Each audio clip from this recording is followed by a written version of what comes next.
Gouvernement qui a été long, et qui a été long parce qu'on avait 4 textes qui sont particulièrement importants, et nous en avons parlé en profondeur.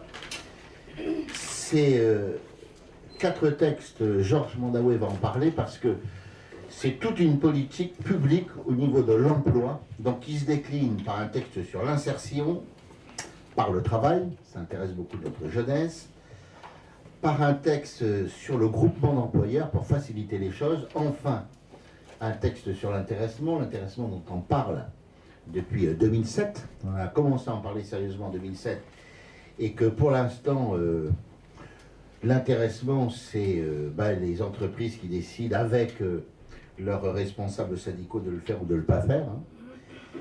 Et puis ensuite, un texte relatif aux diverses dispositions du droit du travail qui complète l'ensemble. Voilà. Donc nous y avons passé beaucoup de temps. Ces textes sont le produit du travail de M. Mondaoué et de la direction du travail, et puis des partenaires sociaux. Mais je voudrais insister là-dessus.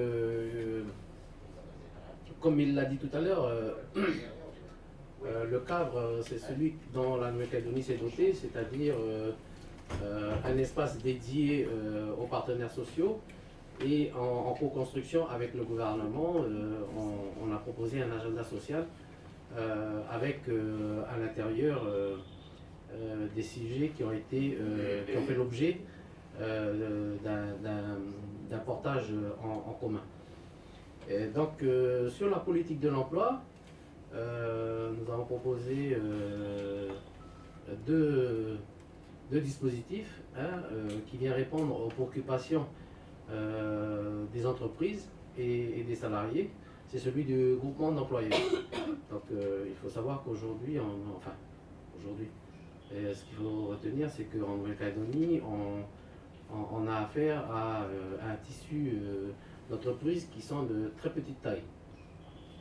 Donc il s'agissait de voir de quelle manière on pouvait rajouter un dispositif supplémentaire qui permettait à la fois de répondre à des soucis de productivité, puisque en général les entreprises ont très peu de salariés, donc souvent ils doivent répondre à des appels d'offres où on doit avoir un peu plus de main-d'œuvre. Donc comment faire en sorte qu'ils puissent accéder à cette main-d'œuvre, et de l'autre côté de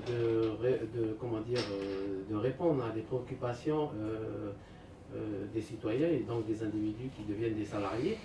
C'est celui de pouvoir bénéficier aussi d'un temps qui leur est réservé à leur temps social.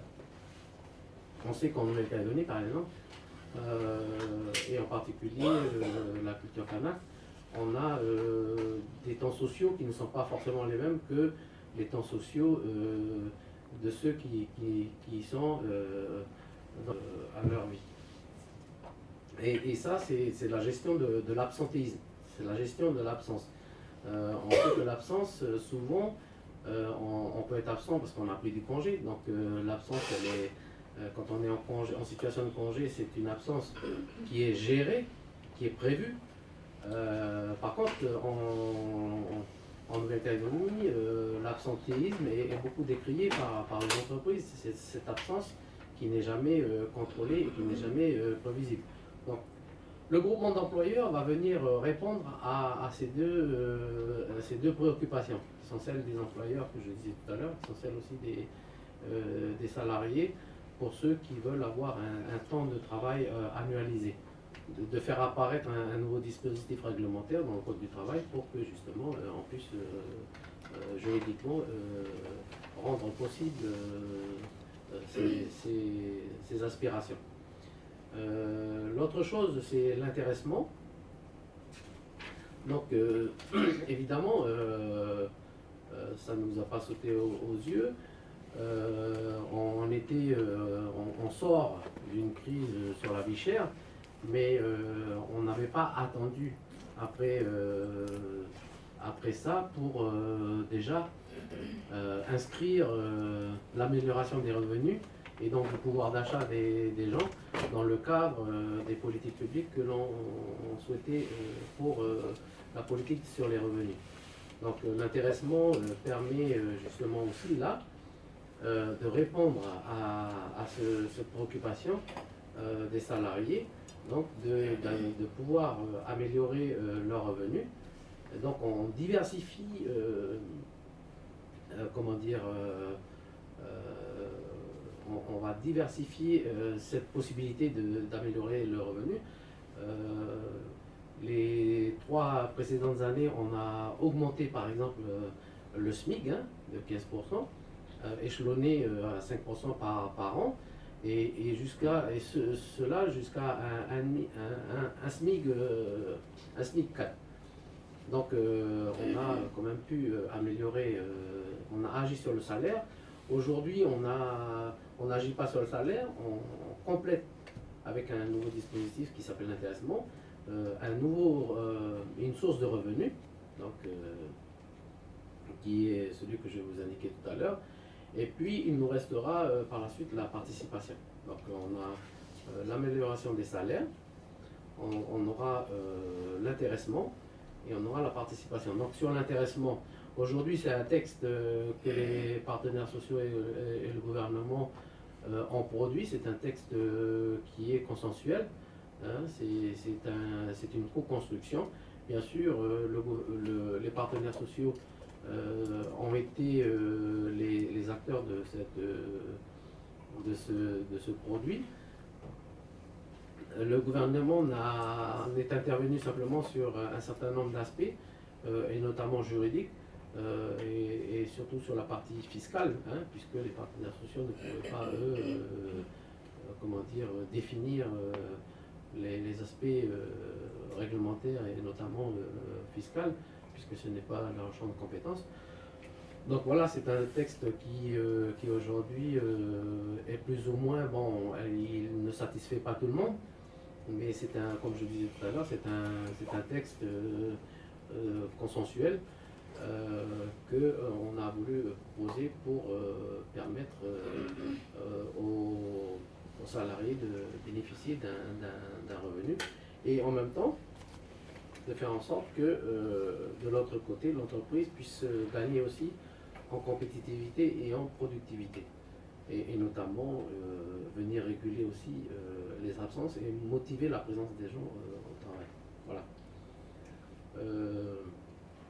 L'autre texte qui a été proposé aussi, c'est celui toujours dans la politique de l'emploi, c'est-à-dire comment dire, mettre en place des dispositifs qui incitent aux entreprises à embaucher, mais aussi qui incitent les gens à aller vers l'emploi à travers la formation continue, puisque c'est ce qui s'est fait depuis déjà 10 ans. Mais on voit bien que c'est insuffisant, il y a un diagnostic qui a été fait sur la formation continue, c'est que sur les 3 milliards annuellement disponibles et dédiés pour la formation, seuls 1000 jeunes environ accèdent à la formation sur 3000 potentiels. Donc on voit bien que beaucoup de jeunes ne s'intéressent pas à ce dispositif.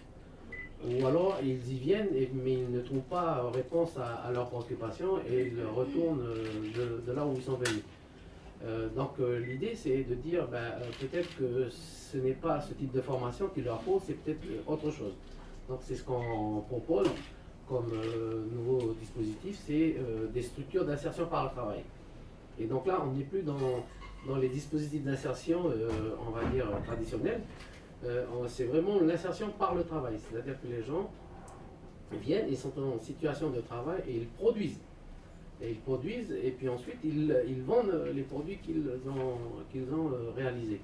Donc l'idée c'est de s'adresser à un type de population de jeunes, c'est ceux qui sont très loin de l'emploi et du marché de l'emploi, donc de manière géographique, c'est-à-dire aujourd'hui le bassin d'emploi c'est Nouméa, le Grand Nouméa. On a aussi un marché d'emploi qui est celui du VKP aujourd'hui, mais le reste du territoire est très peu fourni en emploi, et donc on pense qu'il faut venir aider les jeunes qui sont très éloignés.